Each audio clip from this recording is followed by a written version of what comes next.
C'est possible. Est-ce que c'est PSG, par ici la sortie, l'ambiance en ce moment quand même? L'avance du PSG reste de 6 points, mais elle est en train de se réduire. Surtout, le PSG reste sur 2 défaites, sans but marqué, une première absolue sous l'ère QSI. Au Parc et des avec Princes. surtout un contenu. Parce qu'on peut perdre un match 1-0 contre le cours du jeu, c'est un hold-up, on a bien joué, on a eu des occasions, ça n'a pas souri, il y a eu une erreur d'arbitrage. Enfin, il y a tout un tas de manières de perdre un match 1-0, mais le perdre 1-0 en étant aussi impuissant et aussi inconsistant, c'est assez inquiétant contre une équipe lyonnaise qui a certes bien joué, mais qui n'était pas l'adversaire le plus redoutable possible.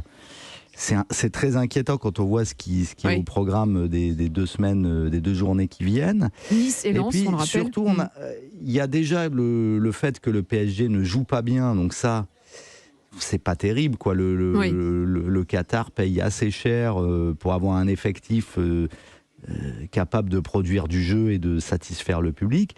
Et surtout, on a l'impression que Galtier ne trouve pas le fil à tirer pour récupérer la situation, ne trouve pas le levier à activer. Et puis sa communication qui était assez calibrée, assez ces messages juste, étaient clairs au début de la saison, voilà, le sont moins peut-être. Il allait à l'essentiel de manière assez efficace au début de la saison. Là, il s'est mis un petit peu à vriller, si je puis dire, en attaquant notamment les jeunes de manière très directe et parfois très dure, en épargnant au contraire les stars de son vestiaire qui parfois ne mettent pas un pied devant l'autre. Donc à la fin, ça fait, je trouve, beaucoup, et on a l'impression que on coule en silence, quoi, et qu'il n'y a pas de... Il n'y a pas de révolte ni des joueurs et ni de leur entraîneur. Donc c'est un club compliqué à entraîner. C'est comme dans le studio, tous les signaux sont au rouge. Là. Je suis très partagée. Parce que je trouverais, enfin, si c'est pas le Paris Saint-Germain, je trouverais ça assez chouette. Non, je trouverais ça chouette de voir un de ces 2 clubs. Lens, parce qu'il y a une ferveur dans ce club.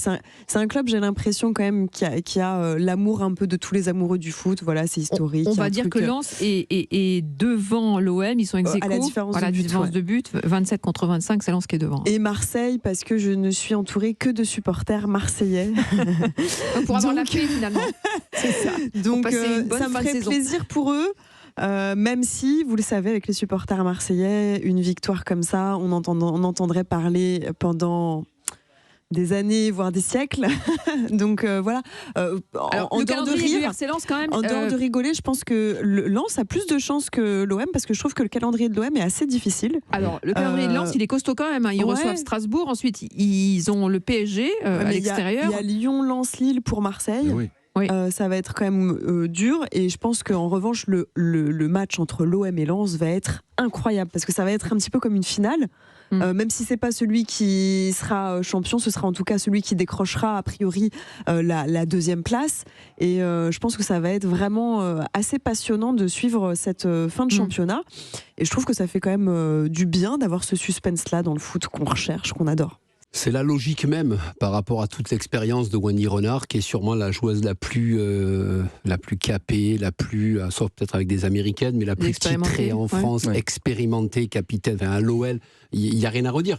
Mais moi, je suis surpris de tout ce qu'on peut entendre. Il y a des conciliabules, on va essayer de mettre en place, il faut faire attention au retard, il n'y a pas de téléphone. Mais le niveau professionnel, c'est quoi en fait, Céline? Je deviens fou quand j'entends ça. Non, mais c'est juste il nous explique déjà que non, mais il faut gérer ce jeu. Mais ça, c'est pas gérer. Ça, c'est le professionnalisme de début jusqu'à la fin. Oui, mais il a été peut-être obligé de remettre entre guillemets l'église au milieu du village, c'est-à-dire de recréer un cadre qui n'existait pas ou plus, qui n'était pas tenu, quoi.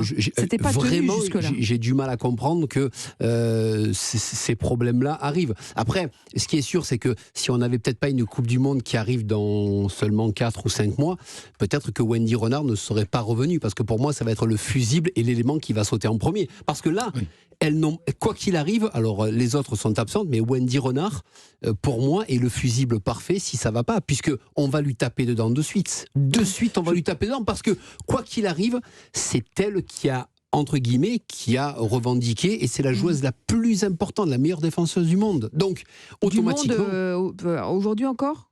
Pour moi, elle fait partie des meilleures, pas la meilleure. Elle est dans le Gotha. Vous mettez une équipe type depuis 15 ans, Wendy Renard, elle fait partie, elle marque plus de 30 buts en équipe de France, je crois que c'est 140 sélections, elle a fêté son 450e match avec l'OL, 130 buts, même plus de 130 buts. Enfin, c'est gigantesque, c'est juste que elle a fait ce putsch.